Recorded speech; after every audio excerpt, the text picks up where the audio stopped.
Praise the lord. ఈరోజు వాగ్దానము 46 కీర్తన 3వ వచనము. వాటి జలములు ఘోషించుచు నురుగు కట్టినను, ఆ పొంగునకు పర్వతములు కదిలినను మనము భయపడము. చూడండి, ఇక్కడ ఐగుప్తు దేశంలో నుంచి బయలుదేరి వచ్చినప్పుడు ఇజ్రాయేలీయులు ఎదుర్కొన్న మొదటి అనుభవము ఎర్ర సముద్రము. చూడండి, ఎర్ర సముద్రము పొంగుతున్నా, దాని అలలు లెగిసి పడుతున్నా సరే మోషే దేవుడి వైపు చూశాడు. దేవుడికి ఒకటే మాట చెప్పాడు, సాగిపో అని.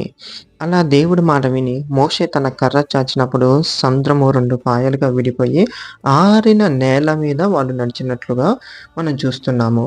అదే నీళ్లు ఐగుప్తీయులను ముంచేసినట్లుగా కూడా మనం చూస్తున్నాము. అలాగే ఎలాంటి శ్రమల్లో అయినా, అనుభవాల్లో అయినా మనము మునిగిపోము, కానీ మనల్ని ఇబ్బంది పెట్టేటటువంటి పరిస్థితులు కానీ, వ్యక్తులు కానీ, ఇంకెవరైనా కానీ మునిగిపోతారు. ఆమేన్.